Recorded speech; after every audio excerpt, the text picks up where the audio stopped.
Welcome to the Teacher of Peace podcast. I'm Aimee Cribbs, your Teacher of Peace, coming to you live from the banks of the Turniptown Creek in the beautiful Blue Ridge Mountains of North Georgia. I'm going to be talking to you today about balancing identities. The name of this podcast is Forget the Melting Pot. Let's have a salad. And I wish I could claim that analogy as my own making, but I can't. And I also can't remember where exactly it came from, but I think it's a perfect image to set up this episode and explain what I'd like to say. So like I said, I'm going to be talking about balancing identities, which is a concept that came to me from my work in classwork in multicultural education. One of the books we studied was Educating Citizens in a Multicultural Society by James A. Banks. And a lot of what I'm going to say today is inspired by him and what I read. It is something worth checking out. He's kind of the expert on diversity in education. He is a professor at Washington State and it's just done a lot of work for the government. And is just a prolific writer and experienced educator in this field. So, without further ado, balancing identities, and let me talk about what I mean by forgetting the melting pot, let's have a salad. So, I'm from the era that I grew up watching cartoons on Saturday mornings and learning about American history through Schoolhouse Rock. And I can remember a song about the melting pot. And I'm not sure how long that image has been around. Surely it wasn't invented by the Schoolhouse Rock folks. But it's one that persists to this day. And I think it's something that maybe we need to reconsider. And I think with so many things, the image is one that's created with good intentions, but I think what we need to think about is that thinking of America as a melting pot implies that when we all come together, we kind of melt and lose our individuality.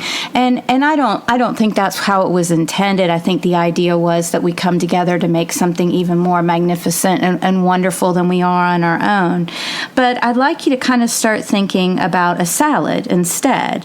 A salad is something that's made up of a lot of different components, but each one retains its own individual flavor, and it's the combination of those. They don't get heated up and melted together. Nothing loses its own identity, which might be why some of my family members don't like salad too much, because you can still tell there's vegetables in there. But at any point, I want you to kind of think of that as we go through this talk about balancing identities. Another thing I want to say is that this podcast actually started as a book. It's something I've been working on for a couple of years, if not a lifetime. There have been a few different incarnations of it. And the bottom line is I'm not disciplined enough to get it finished with this haste with which I think my message needs to be heard. And the reason I'm saying this is that I'm realizing that the podcast might not stand alone. That, if you start listening here on the third podcast, it is probably worth your while to go back, because everything is building on each other. And I really do have a plan, a pretty long, extensive plan, actually, of the different topics I'm going to hit along the way as I tell this story. So keep that in mind. So I'm going to be kind of building on a few of the concepts that I mentioned in my first two podcasts. But I do want to revisit my perspective, because I think that's hugely important throughout all of these messages, but especially with this one. I'm a 47-year-old middle-class white woman. I've been an educator for 20 years. For the last 13 years, I have lived in a very small town of about 30,000 folks in rural North Georgia. Before that, I lived in a very crowded suburb of Atlanta. But then I've also lived in other areas of the United States, including Kentucky, Chicago suburbs, and South Carolina. And throughout all those experiences, I've lived with a whole lot of diversity, but I've also lived with a lot of different kinds of diversity. One thing as I reflect upon it, there have been times in my life where I've lived in areas where there were different peoples of color, lots of different shades of brown and white, but maybe not a lot of different religions or different languages spoken. However, there was a period of my life where I lived in a neighborhood that was mostly Jewish, but at the same time, there wasn't a lot of color diversity. And so it's interesting that we say diversity, but then a lot of times what we're talking about is really just the other, and there's just no other word. But what I can say is in the last few years leading up to the time that I moved to rural America, I actually lived in what I think was absolute complete diversity. I taught at an elementary school with over 1,200 students, and it was in a suburb of Atlanta that really was truly diverse. We had a huge population of speakers of other languages, but we had over 50 languages spoken at our school.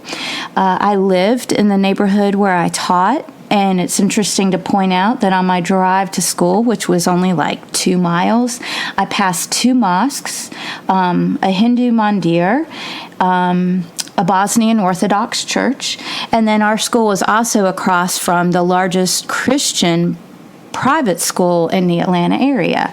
So there was true diversity where I was living before I came to rural America. And I want to point out something really important that I take away from that never in those years did I ever feel out of place or threatened.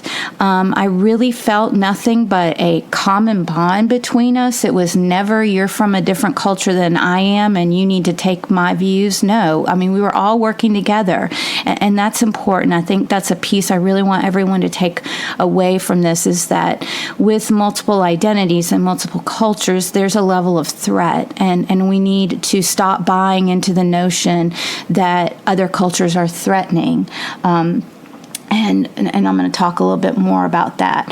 So an interesting thing is when I moved to rural America, and I do want to point out that was a choice. My husband and I are both educators, and we decided that we wanted to live in a smaller town. We're both kind of granola and nature-y kind of people. We wanted to be closer to nature. We didn't like traffic. Some things were falling through with the sale of our house, and we just decided it was a message from above to try something new. So we did make that conscious decision to live a slower lifestyle. But I have to confess, because I had never lived in a small town, I knew that there would not be as much diversity as in the town I had been coming from. But I really expected a smaller version of what I was already in. I was really not prepared for the homogeneity of the town that I was moving to. And honestly, it was a shock to begin with. And it is something I have to confess that I miss, and it makes me want to move back to the busy suburbs and be back in that traffic, because I just love the diversity that I experienced, of diversity of culture, diversity of thought. I mean, just the whole gamut. So anyway, and I'm not saying that to criticize the culture I'm in now, because I chose this one and I'm still here. I've been here for 13 years. But I have to say it's different. I look out and see faces that are similar to mine. We do have a large Latino Hispanic population here. But there's not much diversity of religion, and in fact, not even of obviously, most folks are Christian, but not only that, but most are Southern Baptists. There's not even diversity within the Protestant range. So it is different. So I guess I'm just really trying to make clear and transparent my point of view, and it's what makes me be motivated to even think about these things. And it's the fact that I've lived in both kind of places, and then other places as well. So let me go back to James A. Banks and give him credit for what I want to talk about. He points out that each one of us is balancing multiple identities. And I totally agree with that. And that it's not an easy task. I actually tried to do some reading to pull in some quotes, and the more I read about identity, the more confusing it got, to be honest. And I don't want to try to be an expert about something I'm not, so I encourage you to look into that. The big thing with identity is it's a very complex issue. But his point, and remember that his writing was done for educators and to help educators understand how to be as effective as possible, I think relates to just humanity in general. And that is that we've got to find a way to balance the identities that we each possess, because we don't just have one identity. We have multiple identities, and we need to create a culture where all those can coexist. And so he describes our identities as three separate separate, but they kind of, there's an interplay. So I want you to imagine, if you could, this is the part where doing a podcast is a little tricky because I can't pull up an image. Imagine, I guess, the Target logo, the red and white logo. Imagine three concentric circles. Those are three separate kinds of identities. And in the middle circle, at the core of you and me, all of us, is our cultural identity. And then on the circle on the outside of that is our national identity. And this is something that we each carry with us. And then on the outside of that, the largest circle is our global identity, the degree to which we identify with being a citizen of the world. And for each one of us, it is a little bit different. And as I said, as I went to read more about cultural identity, it is so complex. So many different things can figure into your cultural identity. It can be more fixed things like your ethnicity or your religion, but it can also be less permanent things like something I read gave the example, think of biker culture, people who ride motorcycles. There's a distinct culture that those folks identify with, and I don't, so that's why I'm saying it that way, but you can think of all kinds of things like that. Like, I guess I'm thinking of, I have a lot of friends who are musicians, and I think there's a definite culture around musicians and artists, but then there are other pieces of culture that come into play that have to do with our ethnicity or all types of things. So many different things can factor into that, and I think it's also always kind of changing over time. An interesting thing also to keep in mind is that pretty much all of us have a really diverse cultural background. There's very few of us who have a lineage that has stayed with one ethnicity over time, that we're all this great mix of different stuff. I'm actually Cajun, Quaker, Lutheran, Swedish, I mean, just all kinds of craziness mixed together, and I think that's what makes it perfect. But at any point, so we have at our core our cultural identity, and it can be factored in by so many different things. But Banks would say that these identities are developmental, so that you can't have a healthy national identity until you have a healthy cultural identity. And then the same will go for the next level. You can't have a healthy global identity until you have a healthy national identity. And I think that's important and says a lot about what's going on right now. I think that's the most important thing I can point out is that we have to accept that our cultural identity and our national identity can be different. That you can have a really different culture from somebody a few states away, but still share a very similar national identity. And we've got to understand that they are separate pieces that play together, but they can be different and work together. I think it is important for us to understand that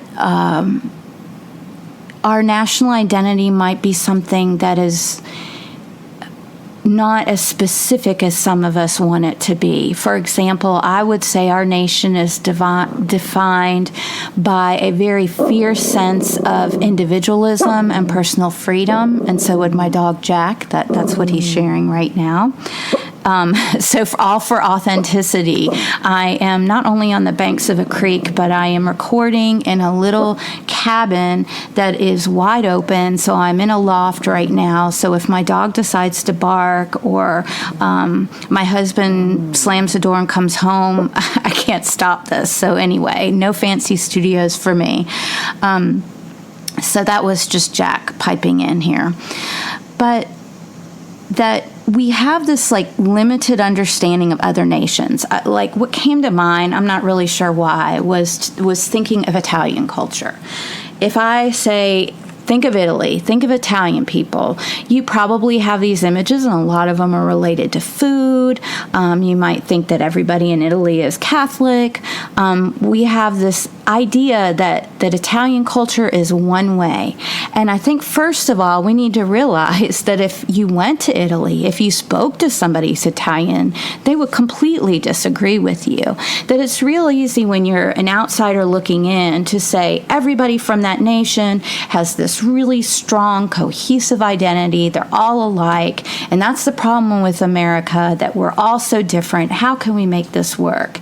First of all, we need to get over that and realize that it's easy to look at people and package them, like I've said before, but that's not accurate. That if you went and got to know Italian culture, that it's just like any other, that there are all kinds of differences.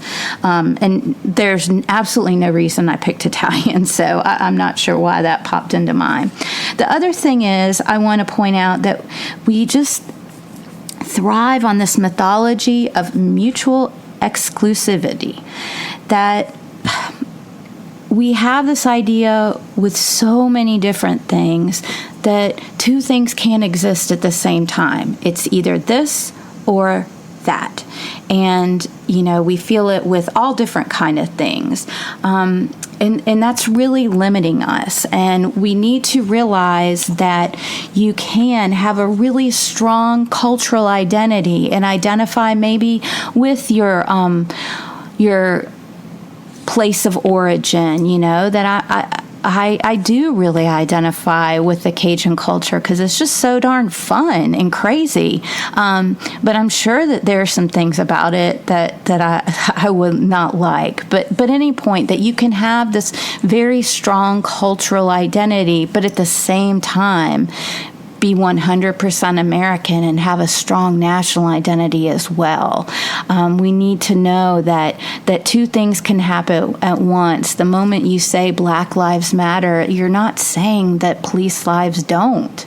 Everybody does. And we've got to stop seeing this as one or the other and stop listening to the folks that are building this up in us and are doing it for personal gain, not to build a nation, a culture. So anyway, so those are two things that we need to think about. So anyway, my point is that I feel like we need to listen to what Banks says about balancing these identities, that we need to each be able to have our fierce individualism, that, we need to be able to be proud, not nationalist, but proud of our roots and identify that good, bad, or ugly, that made us each who we are. And we need to be able to call that as our own. But at the same time, we need to see the bigger picture and say, it is entirely possible to pray a different way than I do, to eat a bunch of food I would never want to put in my mouth, but to really be living the same kind of life with the same love for family, the same commitment to being the best person you can be, and widen our idea of that. So I want to close with a Toni Morrison quote. Toni Morrison passed away last week, and as a writer, she had a huge influence on me. The first time I read one of her novels was as a freshman in college, and it was the first time I I know she's identified so strongly with her voice as an African American woman, but as a woman, it was just so refreshing and different to read her writing. But she has a quote about one of her novels, Tar Baby, that really struck me about identity. Because the thing I want to leave you with is that identity is hugely, hugely complex and changing, and we need, I think, to allow it to be complex. We need to stop trying to reduce it. We need to accept that you can have a bunch of different things going on at the same time, and it works. So this is what Toni Morrison said in relation to her novel, Tar Baby.